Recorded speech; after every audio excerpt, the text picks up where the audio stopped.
What's up, everybody? It's the Roundtable Sports Podcast. My name is Taylor McLean, and it's been an interesting day, to say the least, to start off August with one of the biggest pieces of news we've had come down in some time. I was thinking I would be podcasting later in the week, but I've had so many podcasts and thoughts about this very situation that to have another chapter go down expectedly, because there was supposed to be this decision come out today, but still, for whatever reason, it just hadn't hit me that we were actually going to get some suspension numbers here. Now, it's not done, and we need to suss out exactly what we have going on here and what we think is going to happen and what we think this means. But if you haven't heard already, the disciplinary officer, Sue L. Robinson, has suspended DeShaun Watson for 6 games with no additional fines or anything like that.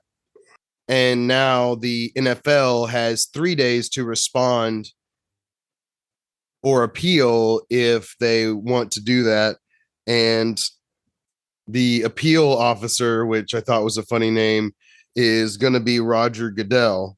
So the NFL can pretty much weigh in and do what they want here. But as it stands right now, the NFLPA is not going to appeal the suspension. So if the NFL lets it stand, it would be 6 games at this point. DeShaun would not lose a whole ton of money because of the way they structured the contract, and the Browns would be getting their guy in week 7 versus the Baltimore Ravens. First thing I'll say is that when it first hit me and washed over me, that it wasn't as much or as many games as I had expected DeShaun Watson was going to be out. So if he ends up serving just the 6 games, that'll be below my expectation for what he was going to get suspension wise. So just right off the bat, I felt not outrage, but I felt that part of the emotion that would run into outrage if I cared more about it, or if I was a little bit more in the line of fire or cared more about those issues. And that meant to me that there's probably going to be some outrage from some of the fans and some of the women's advocates and all of those things. So it seems like there's probably going to be some emotional backlash from just being suspended 6 games and then having the contract structured the way they've got it structured, kind of bending over backwards to make sure that he doesn't lose very much money. It feels like those things are going to come up in the next couple of days. And I think it would be smart for the NFL to kind of gauge that public opinion and let that all play out over a couple of days. So not go in, at the end of today, wash out my podcast that I'm doing right now at 10:17 in the morning by rendering some decision and giving out more games, because Roger Goodell can definitely come over and come over the top, or come off the top rope, however you want to use your analogies here, and levy more games on DeShaun Watson at this point. So that can absolutely happen. But I think it would be smart for the NFL to let this play out a little bit and actually see what everybody's opinion is and everything. I saw Stephen A. talking about how this is going to haunt the NFL and how this is a black mark for the NFL. And he may very well end up being right about that. But the NFL has been in a really tough situation with all of this, with the court cases, with the no criminal charges, having this be a civil case that ends up getting settled. It's just not that easy a situation to be put in, to have to be judge and jury for all of these situations that they've been put in with Ray Rice, with this case, with Alvin Kamara coming up. There's a whole bunch on their plate, and to have to be judge and jury in those situations is tough, but they also set themselves up in this way to have that discretion, and the owners gave Roger Goodell that power and the like. So it's a bet of their own making, but it's still a tough situation. So I do have some empathy for them in that moment. But at the same time, it's a situation of their own making. So it's not a whole ton of empathy when you set yourself up to be judge and jury on all of these things. And now you've got Zeke going for 6 games and Tom Brady getting 4 games, and DeShaun Watson, yeah, he sat out all of last season. So it's kind of like 6 games plus all of last year, but still it's not going to play very well in the court of public opinion when the graphic says suspended 6 games. A lot of people won't loop that year that he missed into the suspension, even though I kind of think you have to. And while I don't think that the 6 games is how this is going to end, I don't. I think the NFL is going to come over the top and make it 12, and then maybe they settle at 8 or something along those lines. I think their NFL is going to have to come back strong on this. Maybe they just make it 8 games and maybe they settle on that, because it seems like both sides have been pretty far apart on this, and I think the 4 to 6 games is what the NFLPA and Deshaun Watson have been lobbying for, whereas the NFL has been at a full year.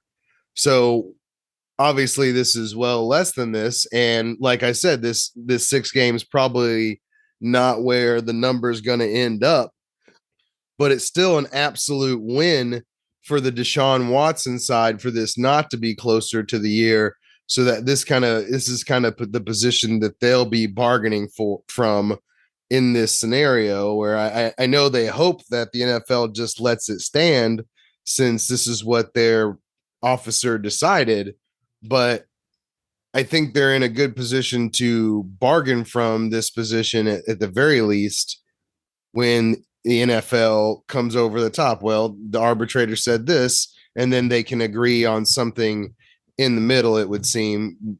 That would be my guess on what's going to happen from here. I mean, it's possible that the NFL just accepts this and goes forward with it, but it would seem unlikely to me. But I think this does say one thing explicitly about this, is that I don't think it's going to be the year, even if the NFL comes over the top and says it's a year. I think with this decision, I think this means that we do end up seeing Deshaun Watson this year. I don't think the NFL can go over the top with a whole year now. I think that they can come over the top with maybe like 12 games and try to get it up to 8.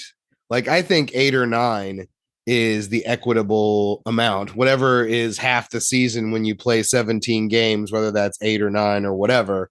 That's what I always had in mind as my median point for this, and kind of my expectation in the end for what this was going to end up being. So like I said, when I saw 6, it was below expectation, and that kind of meant to me that we were going to see some outrage and the like. Obviously, a lot of the Cleveland Brown fans that just want to see their teams win are excited. I went through my Facebook feed with the groups, because I'm a member of nearly every Facebook group that has above like 3,000 members for every football team. It's not unanimous, because some of the groups were a little too hardcore and didn't let me in, but I would say that 97 to 98% of those leagues I'm a member. And so I scrolled through to kind of get a feel for what fans were thinking, and overall there's a lot of outrage. I would say it's 8 out of 10 this is below expectation for what they were thinking. Of course, it's a lot less when you scroll through the Browns groups, and I have to think there's a lot more celebration going on there, because it was definitely going to suck to trade everything you traded for him and then not have him the whole year and not even get to see what he might look like. So that was really going to be rough for them. But that's kind of the thing you signed up for when you made this trade. So you kind of signed up for some rough times to try and have some really good times, because Deshaun Watson, despite all of this, is a really, really good quarterback. Like, I don't know that I like him as much as Josh Allen, Patrick Mahomes, Justin Herbert, Tom Brady, and Joe Burrow, maybe A Rod too, but I like him. He's on that level. Like, I like him more than Matt Stafford. I like him more than your Russell Wilsons, Dak, Lamar, Kyler, all of those. He would probably be 6 or 7. Like, I'd probably him and A Rod. I'd probably still rather have Tom Brady in a pinch, but it's questionable at the A Rod Tom Brady tier. And he has more experience than your Justin Herberts and your Joe Burrows. I guess even more than Josh Allen technically too, but still, I would rather have Josh Allen. I would rather have Patrick, and then I would rather take the gamble on Joe Burrow or Justin Herbert at this point.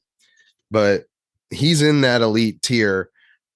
A lot of people are going to say, what has he won? Well, when the Texans were good, he was a winning quarterback. He won a national championship against Alabama that I put a lot of weight on. And he just got surrounded by a really bad Texans team that was in a desperate need of a rebuild. And the fact that he was able to will them for 4 games in the last season that we saw him was a miracle on its own. He was dip, ducking, and dodging so many people behind an offensive line that had Laramie Tunsil and not much else.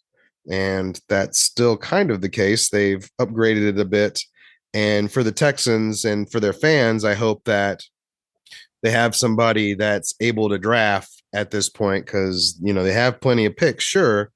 And the extra picks are going to make a difference, but you have to be able to, draft accurately and be able to identify talent to on an elite level to bring yourself back from a talent deficit like the Texans had. So the fact that DeShaun was able to do what he did in that season definitely would make me feel good if I'm Cleveland and I'm going to get him back. At least, like I said, I think this means that you're going to get to see him if you are a fan, regardless of what you think him as a person. Like I said, the quarterbacking is there, but that is a question on at the same time is what is DeShaun Watson going to look like after not playing football for a whole year?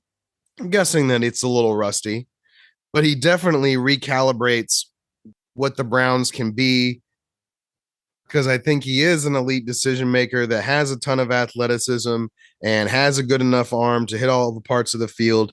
He's a complete guy.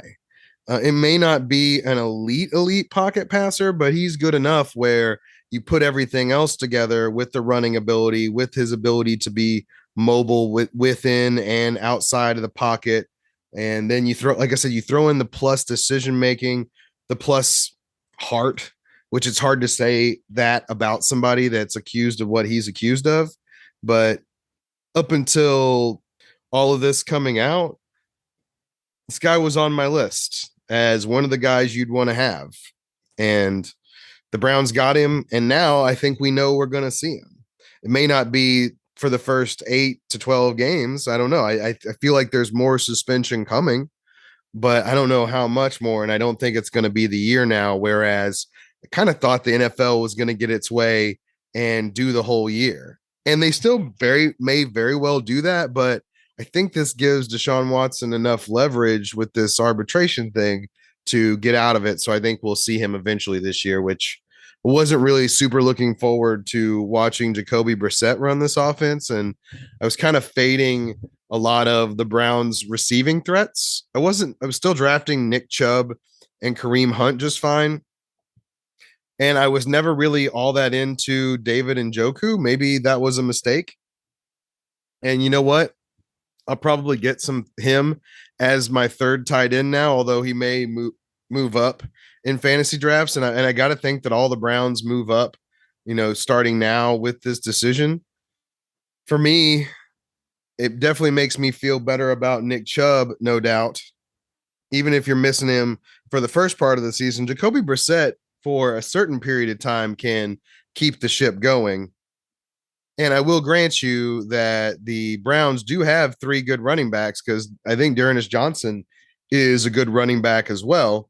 in addition to Kareem Hunt and Nick Chubb. So that does give me some pause there. But getting Nick Chubb, especially in your redraft leagues where you're gonna, the more important time is the playoff time anyway. I think DeShaun Watson offers them a different type of offense than what we've been seeing. His complete game will allow them to kind of mix things up. And I don't know what that means for Nick Chubb exactly, but I know Nick Chubb is dynamic, and it could mean more scoring opportunities for Nick Chubb and the Cleveland Browns as well. So I think I'm going to push Nick Chubb up to the end of the first round in my drafts. Like I'm probably going to draft him before I draft Joe Mixon now. Maybe him and Joe Mixon are probably a toss up, but it does give you more options at the end of the first round because it was like Stephon Diggs and Joe Mixon if one of my top 9 didn't drop at that point. The big one that I've been fading is Amari Cooper. And for best ball, I may continue to do that. But for redraft, I don't think I'm going to do that as much because once again, DeShaun gets suspended for the first part. That's not great for your team and for those Browns players. But the fact that you're going to see him again at some point, likely at least by the fantasy playoffs, I got to think, even if there is like a 12-game suspension, he'll be around for that. So it's definitely an upgrade. And I gotta think we're going to see a big jump in the Browns players and the like, and their average draft position and where they're going.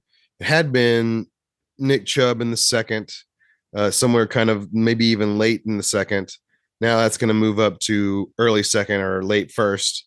Kareem Hunt had been around somewhere between the 6th to 9th round. So that he may end up being the top part of the second running backs that are, have a guy in front of them like AJ Dillon. He may get more in that range.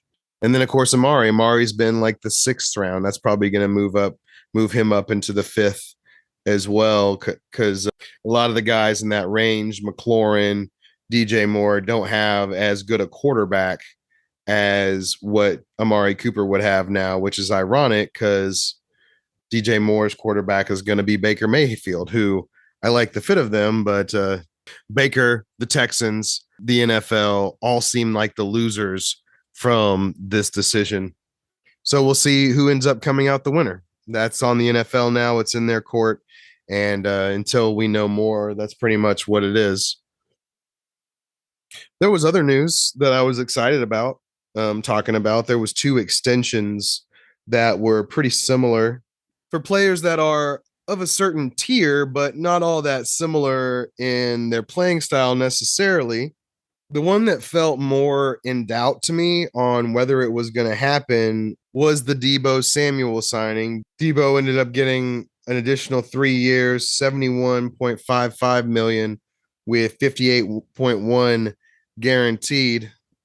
It's a pretty good chunk of change. It doesn't quite get up to the average annual values of the Devontae Adams or Tyreek Hill deals that were signed earlier this offseason, but it still makes Deebo one of the highest paid receivers in the NFL. And Deebo probably could have played hardball a little bit here and bet on himself and played this out a little further. But I think it was a smart move by him to lock in this money. And while it would seem that the 49ers also were able to protect themselves a little bit with the 3 years and have that average annual value not be quite as high as some of his contemporaries, I like the commitment level from both sides because Deebo definitely puts himself at a little bit more risk than some of the other wide receivers in his tier with his physical style of play. He's taking more big hits, not just because he's playing running back some of the time. That definitely has something to do with it as well. But it's also just his physical style that he's running dudes over and he's willing to take on more contact to try and break tackles, which is great, but at the same time does expose you to more and bigger hits over time. And that can lead to big time injury. And pretty much everyone is one really bad injury away from not being the same guy and thus not being worthy of the same level of pay. So you have to get, while the getting's good in the NFL, And I like for him, he took a little bit less than what he could have gotten on the open market, but he got it now and he got a great chunk of it guaranteed, and pretty much guaranteed that he is at least set up for life, or at least has an opportunity at it if he manages his money correctly. This is generational wealth that he's just created.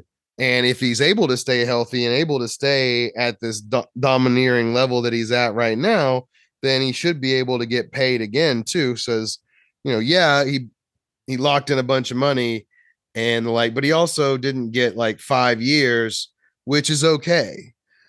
A lot of times in the NFL, when you get those 5 year deals, they're not really 5 year deals anyway. So the fact that it is three, that he's pretty much locked into the three, because I mean, yeah, they could get out of the third year without a ton of guarantees, it seems, but at the same time, it seems there's enough where I think if he's even close to what it is right now, he's probably sticking around at that price. And with it being 3 years, if he is still crushing at that point, he should be able to get that second bag of money. I'm also very interested on the 49ers, how they're going to look this year with Trey Lance under center too. So with Deebo and with DK, there is some room for regression here, because I don't feel like either team is going to have as good a quarterback with Trey Lance at the helm and with Drew Lock at the helm, or Geno Smith, I guess, is who they have at the helm right this second, technically. But I think that'll end up being Drew Lock in the end. Regardless, neither one of those guys is Russell Wilson. And I don't have the expectation that Trey Lance is going to be as good a passer as Jimmy G in his first year starting. He may get hurt and they may go back to Jimmy G, so it may be a neutral position.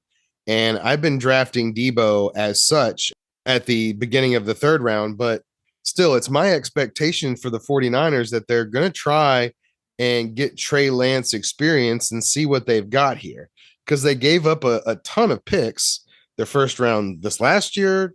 They had to give up 3 first round picks to get this guy.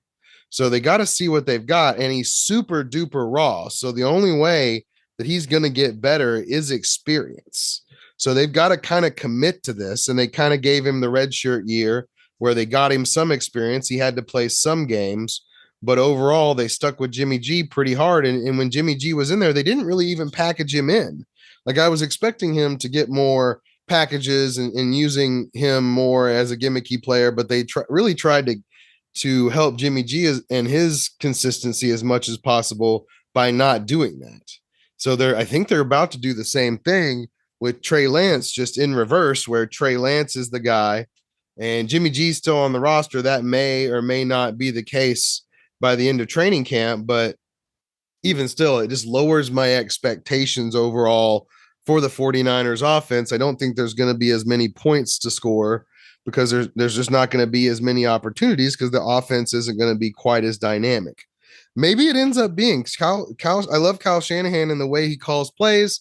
Another year of experience for Trey Lance. The game slows down a little bit, but I'm just telling you, he was super duper raw. There's some throws that I couldn't unsee. He wasn't 100% on where it was going or what to do at a given time, and he was super quick to take off, which is fine. He needs to have a quick trigger to take off because he's freaking fast, and he's got a freaking hose too. He's got the best arm out of anybody in that class. Maybe him and Trevor are comparable, but Trey Lance has the physical tools to be a great quarterback. He just has to have the experience. So what does that mean for 49ers and for Deebo? It's probably good to lock it in, because your play may end up going down. Maybe it's better. Maybe they use you more, and maybe you're more okay with that because you have your money locked in if you're Deebo, but I have my concerns. So I haven't been going after the peripheral 49ers. I don't have as much George Kittle as I usually would. I've been drafting Deebo the same, like there is going to be no holdout. So this is a big win for me. If that's the reason he's been falling, because he thought there was some thought he might hold out. I don't know. It'll be interesting to see if his draft position goes up, because like I said, very super into the second round, beginning of the third round. That's where he's been going. So it'll be interesting to see if he moves up. There hasn't been any move up for DK since he signed his extension. I don't think there was any expectation that he was going to hold out, though. I think there was some talk, and I guess Deebo also demanded a trade at a certain point too because he was pissed off about how the negotiations were going. So I guess that would change my expectation on how an offseason and a training camp was going to go too. But good for him. He got paid. Good for DK Metcalf. He just got $30 million in a signing bonus, which is the most that, or an NFL record. I think for a receiver, not for everybody. I'm pretty sure quarterbacks have had that much, but regardless, a great chunk of change for him. I have similar worries, like I said, for him and his production this next year too. So getting that money locked in is a big deal for him. Like Deebo, a big part of his game is based on his physical skills and his physicality.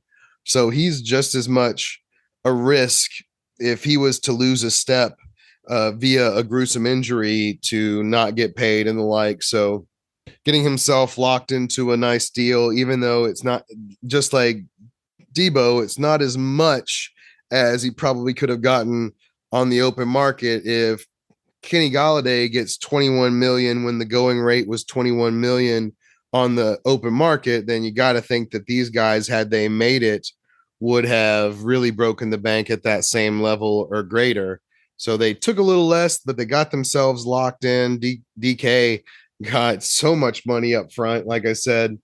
And I think it was smart for him, just like I think it was smart for Deebo to take that little less, but still get what they wanted out of it, get the big bonus, get the big guarantees, and get their family settled, because this football thing can end in a moment. One bad hit, one bad angle, somebody goes too low on your knee, and you're having to rehab from that. You're definitely not bargaining from a position of strength at that point. So good for him. It's going to be a rougher season. I think Russell, I'm firmly on team Russell when it comes to who was really right in the Seattle, Pete Carroll, Seattle versus Russell situation. How should they run the offense and all that? I've watched that first game again where they came out and they looked so balanced and they were running the ball right and they were throwing the ball around a bit too, and they looked so good. And then Pete Carroll comes back in and craps all over that, and they go back to their old ways that they used to run the offense. And now they're looking down the barrel at Geno Smith and Drew Lock being your quarterback. And I don't think the talent level of this team is to the point that they can get away with that and have a successful season. So I think that being middling is their ceiling at this point. And really, I got to hope that they're bad so they can get a good quarterback in this upcoming draft. Maybe that's their plan. If that's their plan, to start Geno Smith so they can be bad, they've got a good plan if that's what it is. And that's what their goal is, because I don't think he's a good quarterback. So could be a regression for DK numbers wise. Physical talent is there. And if he can continue to get better as a route runner and just, settle in and build off of the experience that he already has, I think he can be a great NFL receiver. He's got that physical profile, but there's also a reason he slipped to the second round too. So now it's on him to take those steps in his development, and he's definitely getting paid as such. So there's more on his shoulders than ever before. At least with Drew Lock, I believe that Drew Lock could hit DK down the field a little bit. I gotta think that's what's going to end up happening. Just in the same way that they haven't come out and named Baker the starter. I drafted Baker last night as my second quarterback of two with Matthew Stafford, because there's no way that Baker doesn't win that competition.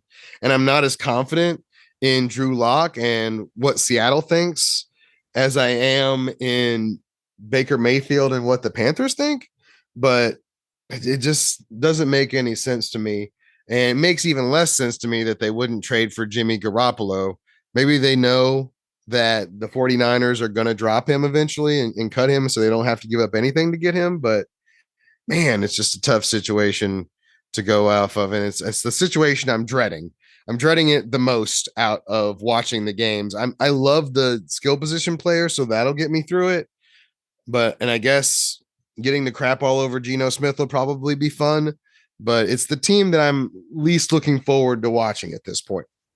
I guess knowing DK is going to be around is one thing, but man, I know that makes me selfish. I'm worried about me and watching those games, but still, at a certain point when Mike White is starting for the New York Jets, yeah, I don't want to watch those games. I'm not watching those games because there's nothing to learn from those games. Zach Wilson's playing okay. Davis Mills is playing okay.